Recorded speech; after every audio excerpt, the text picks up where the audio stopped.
folks, welcome back to my channel. If you're new here, welcome. My name is Natasha and I do book things here. Today's video is a Tag Tuesday. Finally, hopefully getting back to actually like doing regularly scheduled videos.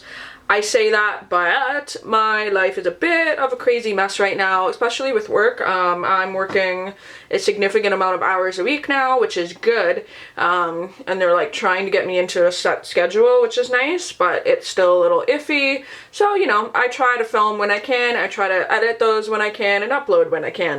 But this is just going to be a video for Tag Tuesday. This is the mid-year freakout tag, which I really like. I'm going off of one that was from 2015, but I'm just gonna adapt it for this year because all the questions pretty much are the same. To go back and watch my like 2018 goal video to find out like exactly what I said I wanted to do. But from my understanding, I set my Goodreads goal to 100 books, way ahead of schedule for that, so that's nice. In terms of my buying, I think we can all agree that like that has kind of been a mess. I said I was only going to bring in 3 new releases a month. Yeah, no, I definitely have hauled way more books than that, which is rough. It is what it is. Other than that, I've been trying to read at least 3 new releases a month, so that's good. But anyway, I'm gonna get into this tag, answer the questions for this, and yeah. I have them on my phone, so I'm reading them from here, so deal with it. Number 1, the first question is the best book that you've read so far in 2018. I have 2 that are equally paired for best book. I know that sounds weird, but one is a YA and one is an adult. They're just different, but they're both 5-star and the best books that I've read. So probably not a surprise. That is The 7 Husbands of Evelyn Hugo. This is my choice for like the best adult book that I've read so far. This was just absolutely phenomenal. I'm sure you might have heard some people talk about it. I know Chelsea raves about this book for good reason. It's amazing. It follows the story of Evelyn Hugo and a journalist who's coming in to write about her life, and it talks about her story with her 7 husbands.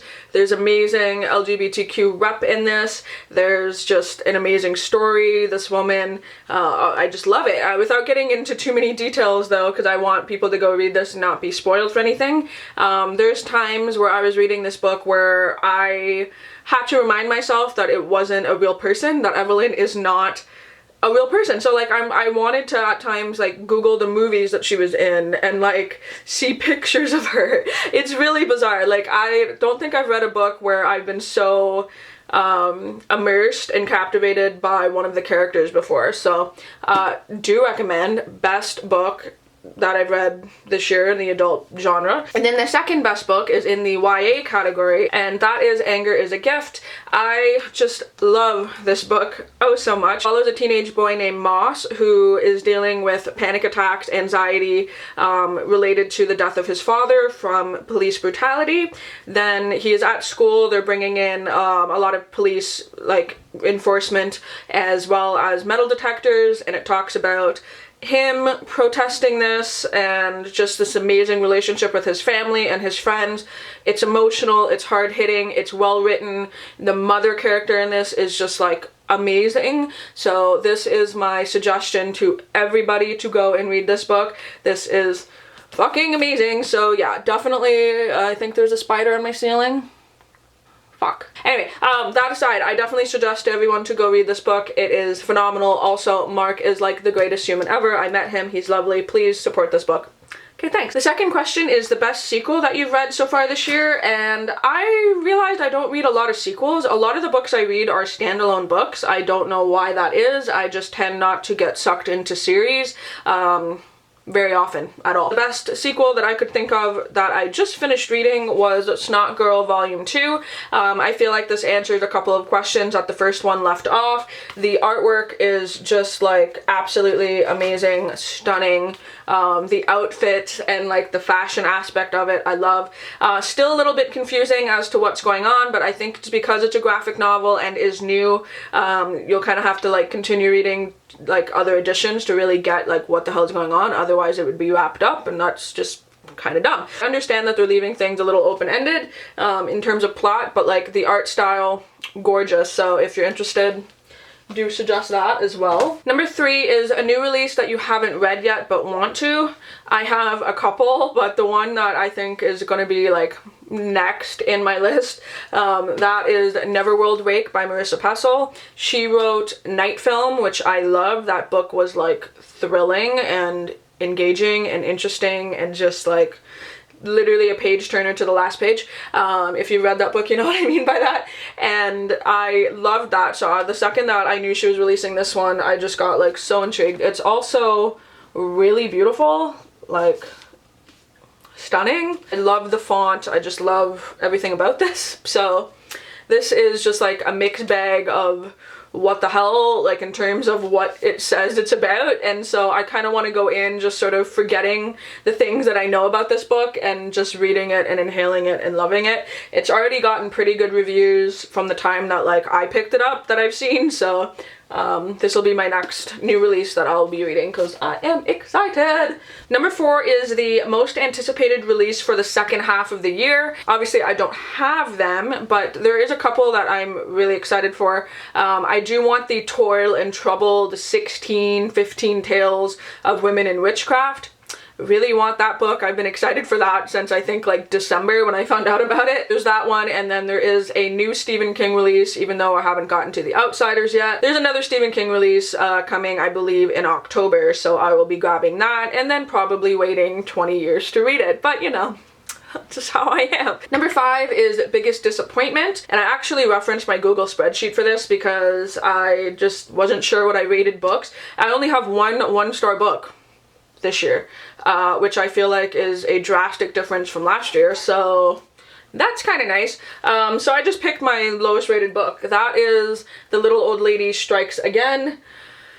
I like books with little old women and old men doing like adventurous things, but this was so poorly written. It was translated, so I don't know if that's sort of the cause of it, but it feels like every 5 pages they're like saying the same thing over and over and over again of what they're gonna do. And oh my god, I was so bored reading this, and I skimmed at least 200 pages. Like, that's a lot of skimming. And like, I just went like, sure, yeah, oh, yeah, they're still doing the same thing. Oh, they're still talking about it. Like, it was just so boring. Ended up just giving it a 1. It is in my pile of books to take to my used bookstore. So, most disappointed by this. See you never.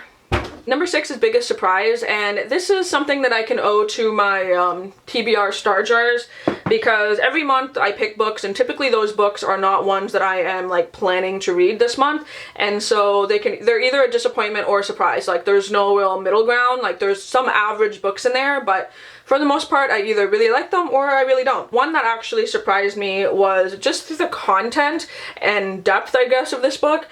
This is one that I grabbed from the library, literally a cover buy. I just like, you know, went in and grabbed some stuff. This is Life by Dan Rode. This is set in Paris, follows multiple people and how their lives sort of intertwine. But this is full of so many funny scenes and weird scenes and like just talks about Paris and stuff like that. It was just lovely, and like I was just so surprised that it wasn't just like a, I don't know, like a bland book or just like a throwaway book or something like that, that I enjoyed it more than I thought I would. So that was just like a nice surprise, I guess. Number 7 is Favorite New Author, a debut or an author new to me. So I definitely have to say that's Marcus Shiro, who wrote Anger is a Gift, it right there. I just met him in person at BookCon, and he's literally so lovely. Not to mention his writing is amazing. If you read Anger is a Gift, it's so good. And I'm just gonna be like patiently awaiting for him to like write more books, because I need more books. Number 8 is Newest Fictional Crush. I tend not to really get like crushes on characters. There's definitely characters I like, but I don't know, I'm not really a person that gets crushes on characters very often. One that I thought of and went, nice.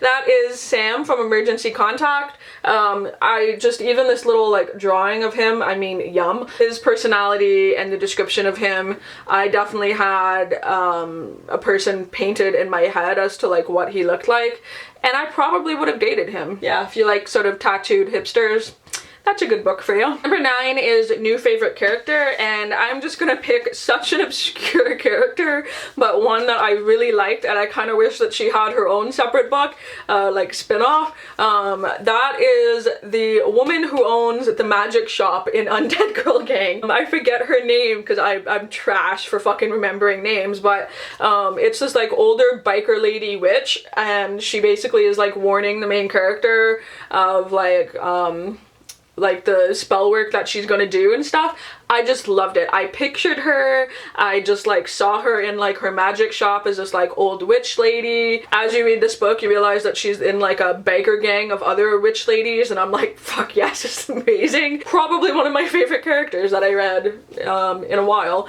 or one that like sticks out to me other than a main character. So number 10 is a book that made you cry, and the one that I think made me cry the most, even though I am a crier, that is One True Love by Taylor Jenkins Reid. I cried so much at this. I cried pretty much from like the first part of the book, the second part, and like the wrap up of the book. I cried the whole time. I read this whole book in the bathtub in like 3.5 hours. I just sat and read the whole thing. I was like snot dripping out of my face, like just So number 11 is a book that made you happy.